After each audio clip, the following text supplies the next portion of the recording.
هیچ کس یک شبه خیانت نمیکنه. شاید حقیقتی که دوست نداشته باشی بشنوی. تو فکر میکنی که خیانت از کی شروع میشه؟ از اولین نگاه، اولین بوسه، اولین ملاقات یا اولین پیام. اما من فکر میکنم که خیانت از یه جای دیگه ای شروع میشه. از دردی که پنهان موند، از حسی که دیده نشد، از حرفی که زده نشد. فکر نکن که دارم از خیانت دفاع میکنم. ما اینجا قصد نداریم که قضاوت کنیم یا انگ خائن رو بچسبونیم، چون اگر که این اتفاق بیفته متوجه نمیشیم که چرا خیلی از رابطه ها به اینجا میرسن و شاید این اشتباه رو بارها و بارها تکرار کنیم. بذار یه چیزی رو همین اول بهت بگم. آخر ویدیو شاید قبل از این که از خیانت بترسی، از سکوت بترسی، چون خیلی از رابطه ها با خیانت از بین نرفتن، با سکوت مردن. فکر کن ساعت 2:30 شب، همه خوابیدن، از جات آروم بلند میشی، میری سراغ گوشی همسره. گوشی رو برمیداری، بالا پایین میکنی. یه هفته‌ای هست که آروم و قرار نداری، یه چیزی غیر عادیه. گوشی رو برمیداری، پیام‌ها رو نگاه میکنی، هیچ خبری نیست. میگی آخیش خیالم راحت شد. اما به محض اینکه میخوای گوشی رو بذاری یه نوتیفیکیشن میاد که مراقب خودت باش عشقم. همین جمله، نه حرفی، نه عکسی، نه پیامی. یا خدا، همین جمله میتونه خیلی از زندگی ها رو بپاشونه. خیلی از آدم ها میدونی چی میگن؟ میگن درد خیانت نیست. درد اونجاییه که تو دیگه بین واقعیت و دروغ رو نمیتونی تشخیص بدی. اونجایی که برات کادو ولنتاین خرید، اونجایی که با هم رفتیم سفر، اونجایی که بهت قول داد، اونجایی که گفت دوست دارم، اینا واقعی بود یا نقشه میکشید که منو خام کنه؟ میبینی؟ مسئله فقط خیانت نبوده.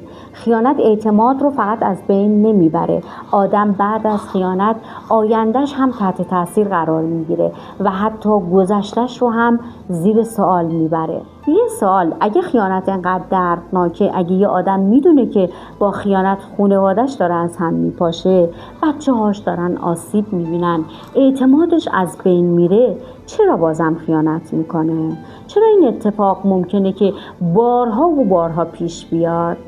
شاید جوابی که بخوام بهت بدم برخلاف چیزی باشه که تا حالا شنیدی. میدونی بزرگترین اشتباهی که هممون میکنیم چیه؟ فکر میکنیم که خیانت یک اتفاقه، یک هوسه، اما خیانت یک مسیره. هیچ کسی صبح از خواب بلند نمیشه که مسواکشو بزنه و صبحونه‌شو بخوره و بگه خب حالا برم خیانت کنم. واقعیت یه چیزی بیشتر از اینها هست. خیلی وقتا همه چیز از یک حس شروع میشه. همین حس لعنتی، حس دیده نشدن، حس شنیده نشدن، حس این که من اصلا تو این زندگی مهم نیستم، حس این که من کافی نیستم، حس این که من باید برم یک جای دیگه نیاز اصلیم رو برآورده کنم. البته این به این معنی نیست که خیلی‌ها که این حس رو دارن خیانت میکنن. خیلی از آدم‌ها هم این حس رو دارن اما خیانت نمیکنن. فقط بگم خیلی از خیانت‌ها از اینجا شروع میشه، از یه فاصله کوچیک که این فاصله هر روز یه سانتیمتر بیشتر میشه. اول رابطه یادت میاد یه صحبتی که میکردین با هم ساعت‌ها در موردش فکر میکردید. یه پیام ساعت‌ها لبخند روی لبت میشوند. اگر در مورد یه مسئله صحبت میکردید میشستید تجزیه تحلیل میکردید، برای آینده برنامه‌ریزی میکردید، دل میدادید، قلبه میگرفتید. خیلی از این اتفاقا اول رابطه پیش میاد. شاید بگید که اول رابطه هیجاناتمون بالا بوده، اما کم کم این رابطه جای خودش رو میده به صحبت‌های کلیشه‌ای. نون خریدی؟ یادت نره ها. بچه‌ها رو از کلاس بردار بیار. قبض پرداخت کردی؟ زندگی همینه، همه همینجوری صحبت میکنن، اما این صحبت‌های کلیشه‌ای نباید همیشه جای اون حس و حال زندگی خوب رو از شما بگیره. این یک زنگ خطره. خیلی وقتها آدم‌ها زیر یه سقف زندگی میکنن، اما سالهاست که انگار از هم فاصله دارن. یه طلاق عاطفی بین دو نفر کشیده شده که انگار یک دیواری بین دو نفر وجود داره و اصلاً اونها نمیتونن به هم نزدیک بشن. یه جمله است که خیلی تکون دهنده است. میگه که بیشتر از این که آدم‌ها از عشق خارج بشن، از دیده شدن خارج میشن. بذار یه مثالی بزنم. مثلا تو وارد خونه میشی، یه خبر خوشحال کننده داری، میخوای همسرت رو سورپرایز کنی، یا اینکه یه اتفاق ناگواری افتاده، میخوای برای همسرت توضیح بدی. میای میبینی که طرف سرش تو گوشیه، انگار نه انگار، اصلا کوه یخ. یه بار، 2 بار، 10 بار، 100 بار. بعد پیش خودت میگی که اصلا حرف زدن با این آدم فایده نداره، من اصلا براش مهم نیستم، من فقط کارت بانکیشم. اینجا رابطه شروع میکنه به مریض شدن، نه با دعوا، نه با جنگ، با سکوت، با این درد کشنده لعنتی. حالا جالبه وسط این سکوت یک شخص سوم اتفاقی وارد زندگیت میشه، به حرفات گوش میکنه، به درد دلات گوش میکنه. وقتی که موفقیتی کسب میکنی خوشحال میشه، گوشی رو دائما چک نمیکنه، به تو یک حس قدرت میده و اینجا مغز یک اشتباه بزرگ میکنه، فکر میکنه به جای دیده شدن عاشق شده. حالا اون طرف سوم یا عین خودت زخم خورده است و بهش بی‌توجهی شده، یا واقعا یه شکارچیه. ولی صبر کن، این به معنی بی تقصیر بودن کسی که خیانت میکنه نیست. خیانت یه انتخابه، همیشه یک انتخابه. کسی که از بین 100 تا راه انتخاب میکنه که خیانت کنه، کسی که به جای اینکه مشکلش رو حل کنه فرار میکنه، به جای اینکه مشاوره بگیره در مورد اون مسئله حرف بزنه خودش رو پنهان میکنه، این یه مسئولیته. اما حقیقت تلختر اینه که خیلی‌ها که فکر میکنن دارن خیانت میکنن، فکر میکنن هیچ کس نمیفهمه. طرف فکر میکنه یه قهوه خوردن ساده بود دیگه، یه درد دل کردن ساده، یه پیاده روی، یه چت کردن. اما میدونی که خیانت قبل از اینکه وارد گوشی بشه وارد ذهنت میشه. اونجاست که اولین باریه که از همسرت پنهان میکنی، اولین باریه که گوشیتو برعکس میکنی، اولین باریه که سریع یا گوشیتو خاموش میکنی یا اینکه یه گوشی مخفی میخری، اولین باریه که به جای اینکه با همسرت بشینی صحبت کنی از حضور یک نفر سوم ذوق میکنی. اونجا یک زنگ خطر روشن میشه. اگه که متوقفش نکنی ممکنه خیلی دیر بشه. حالا میرسیم به ریشه اصلی و مهمترین سوال این قسمت از ویدیو. اگر خیانت این همه آدم رو نابود میکنه، چطور میشه که یه عده دوباره برمیگردن؟ چرا بعضیا با وجود این زخم دوباره ساخته میشن و چرا بعضیا اصلا دیگه بر نمیگردن به دوره قبل از خیانت و زندگیشون فرو میپاشه و بارها خیانت میکنن؟ جوابش شاید مهمترین قسمت این بخش از ویدیو باشه. میدونی بدترین قسمت خیانت چیه؟ اون جایی نیست که فکر کنی یک نفر وارد زندگی شریک عاطفی تو شده، بلکه اینه که به خودت شک میکنی. هی میری جلو آینه، مدام با خودت حرف میزنی. من چی کم داشتم؟ زیبا نبودم، جذاب نبودم، تلاش نکردم، کجای راه رو اشتباه کردم؟ این سوال مثل موریانه آروم آروم اعتماد به نفس تو رو از بین میبره. خیلی وقتا جواب اون سوالی نیست که تو فکر میکردی. بحث کم بودن تو نیست. یه زخم قدیمیه، یه زخم کهنه است. ضعف یه آدمیه که بلد نبود با شکستن روبرو بشه. بذار یه مثال بزنم. فرض کن که سقف خونت داره چکه میکنه، تو هم 2 تا راه بیشتر نداری. یا اینکه سقف خونه رو تعمیر کنی، یا اینکه یه سطل بذاری و وانمود کنی که همه چیز خوبه. خیانت دقیقاً مثل اون سطله.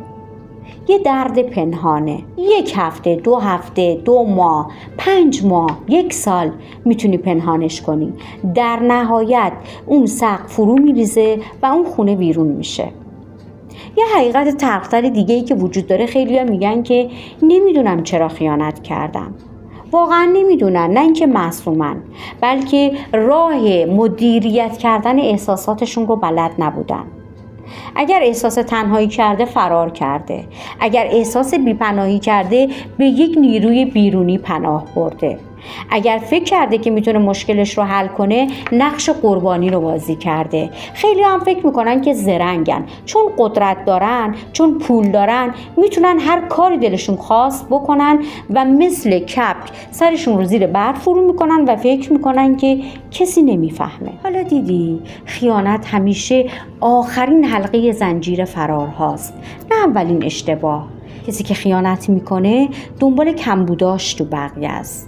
اما اگر تو کسی هستی که بهت خیانت میشه، یادت باشه هرگز اجازه نده اشتباه یک نفر تعریف تو رو از خودت عوض کنه. اگر یه نفر به تو وفادار نمونده، اگر خیانت کرده، این دلیل نمیشه که تو دوست داشتنت رو از خودت دریغ کنی. این پایان تو نیست، یه فصل از زندگیته. تو بیدار شدی. خورشید همیشه برای کسی که پرده رو کشیده خاموش نمیمونه. پس ارزش تو هم به اشتباه انتخاب یه آدم کم نمیشه. آیا بعد خیانت رابطه دوباره ساخته میشه؟ گاهی بله، اما نه با یک اشتباه ساده. ببینید، اعتماد مثل یک لیوان شیشه‌ای میمونه. وقتی که شکسته میشه تو دیگه نمیتونی اون رو مثل روز اولش کنی. باید خیلی تلاش کنی. باید تکه های جمع شده رو طوری کنار هم بذاری که بتونی یک چیز جدید بسازی. البته اگر وقتی که 2 نفر بخوان. اما اگر یک نفر از درد این که داره اون خیانت رو تحمل میکنه و یه نفر از این که فقط بگه ببخشید و بتونه گناه خودش رو تبرئه کنه، این اتفاق نمیفته. اگر هم اتفاق بیفته ممکنه دوباره بارها و بارها تکرار بشه. وقتی که اشتباه میکنی باید پاش وایسی، باید تلاش کنی، باید تقاضا پس بدی. خیلی های اشتباه بزرگ میکنن، فکر میکنن که بخشش یعنی فراموش کردن. نه، بخشش یعنی این که تو تصمیم بگیری که نفرت و خشم زندگیت رو کنترل نکنه. این روح بزرگ میخواد. ذهن انسان اینطوری کار نمیکنه. وقتی که یک اتفاق دردناکی میافته، ذهن اون رو ثبتش میکنه. چرا؟ برای اینکه دوباره آسیب نبینه. به خاطر همینه که بعضیا بعد از خیانت دیدن همش میپرسن کجا بودی؟ با کی بودی؟ فلانی رو دیدی؟ چرا دیر اومدی؟ چرا زود رفتی؟ ازش میپرسن که چرا انقدر سوال میکنی؟ چرا انقدر گیر میدی؟ ولش کن. اما نمیفهمن آدم با یه اتفاق روبرو نیست، با ترس از تکرار شدن اون اتفاق هم می جنگه. اما اگر کسی بخواد بعد از خیانت یه رابطه رو نجات بده، چند نکته ضروری و مهم رو باید انجام بده. اول، مسئولیت پذیری واقعی، یعنی اینکه شجاعت این رو داشته باشی که بگی من خیانت کردم، من اشتباه کردم، من در صدد جبران این هستم. نه اینکه بگی تو هم مقصر بودی، تو هم کم گذاشتی، تو هم اهمیت ندادی، اگه تو آدم فلانی بودی من این کارو نمی کردم. ببین، وقتی که مسئولیت 100% اون رو میپذیری و در صدد جبران اون هستی، یعنی اینکه یک قدم برای نجات رابطت برداشتی. دوم، شفافیت. دختر خوب، پسر خوب، اعتماد با حرف زدن و زبون بازی درست نمیشه ها.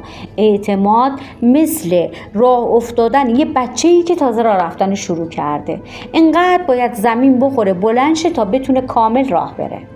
پس ببین، اگر که تو یک بی‌اعتمادی و خیانت رو در ذهن طرف مقابلت ایجاد کردی، فکر نکن که خیلی راحت و سریع میتونی اون رو جمعش کنی. 1 هفته، 2 هفته، 1 سال، 2 سال، بلکه سالیان سال باید تلاش کنی که اون حس اعتماد و امنیت رو در ذهن طرف مقابلت دوباره ایجاد کنی. و اون فرد کم کم متوجه میشه که من در کنار این آدم احساس امنیت دارم، نه اینکه بترسه ممکنه با یه تلنگر کوچیک دیگه‌ای دوباره این آدم خیانت کنه. سوم، پیدا کردن ریشه مشکل. به قول پدرم خدا بیامرز که میگفت باید ریشه کار رو پیدا کنی. ببین، این که تو اون کار رو انجام دادی، هیجانت، فکرت و رفتارت چی بوده؟ اگر اون رو پیدا نکنی ممکنه که این رو بارها و بارها تکرار کنی. اما حالا میخوام با تو که خیانت دیدی حرف بزنم. اگر یه روزه، یه ماهه، یه ساله، سالیان ساله که خیانت دیدی، یادت باشه تو مجبور نیستی که 1 عمر با سوالهای بی جواب زندگی کنی. مجبور نیستی که فکر کنی چون کافی نبودی باهات این رفتار رو کردن. خیلی وقتا آدم‌ها ارزش چیزی رو که دارن نمیدونن. وقتی که اون چیز رو از دست میدن، ارزش اون چیز رو میفهمن. و اگر کسی هستی که خیانت کرده، شاید بعضی وقتا سخت‌ترین کار دنیا این باشه که به جای دفاع کردن نگاه کنی به زخمی که ایجاد کردی. نه فقط برای اینکه چرا این کارو کردم، بلکه برای اینکه ببینی یعنی چه چیزی باید در من تغییر کنه که انسان دیگه‌ای رو زخمی نکنم. رشد کردن یعنی همین، یعنی اینکه اشتباهت رو به نقطه پایان تبدیل نکنی، بلکه به یک نقطه شروع تبدیلش کنی. نهایت خیانت داستان شخص سوم نیست، داستان فاصله هایی که افتاد، دردهایی که پنهان ماند، زخمایی که دمل چرکی شدن، رابطه هایی که به شکست منجر شد، فرزندانی که آسیب دیدن و داستان انتخاب هاست. هر رابطه روزهای سختی داره، روزهایی که عشق مثل روزهای اول هیجان انگیز نیست. خیلی از وقتها همین انتخاب‌های ماست که تلاش کنیم که اون رابطه مثل روز اول و حتی بهتر از اون بشه، یا اینکه آدم‌ها انتخاب کنن که آروم آروم از همدیگه فاصله بگیرن، چون رابطه به لایه‌های زیرین و عمیق‌تر نیاز داره، نه لایه‌های سطحی و رویی. لایه‌های زیرین مثل احساس امنیت، مثل اعتماد، مثل عشق، مثل صمیمیت، مثل وفاداری. پس لایه‌های زیری همیشه عمیق‌ترن که میتونه درصد خیانت رو خیلی کاهش بده و در خیلی از مواقع حتی به صفر برسونه. اگر بخوام که این ویدیو رو در یک جمله خلاصه کنم، میتونم بهت بگم که خیانت همیشه با نفر سوم شروع نمیشه. خیانت از یک جایی شروع میشه که آدم‌ها همدیگر رو نمیبینن، نمیتونن همدیگر رو درک کنن. اگر این ویدیو باعث شد که به یک رابطه، یه زخم قدیمی و کهنه فکر کنی، خوشحال میشم که نظرت رو کامنت کنی، نه برای قضاوت. شاید این تجربه تو زندگی یک نفر رو نجات بده. و اگر که به مطالب روانشناسی و علمی و کاربردی بدون شعار علاقه‌مند هستی، کانال رو لایک کن، سابسکرایب کن و زنگوله رو فشار بده. ما اینجا در مورد چیزهایی صحبت میکنیم که افراد همه بهش فکر میکنن، اما کمتر کسی در موردش حرف میزنه. ممنون که تا پایان ویدیو همراه من بودی. امیدوارم که هیچ وقت تجربه تلخی از خیانت نداشته باشی و کسی نباشی که بخوای زخمی رو به کسی وارد کنی، چون که خیانت تنها شکستن رابطه نیست، بلکه خیانت در واقع شکستن باور یک انسان به عشق، اعتماد و حتی خودشه. مراقب قلب‌هایی باشیم که با باورشون و روحشون دارن با ما زندگی میکنن.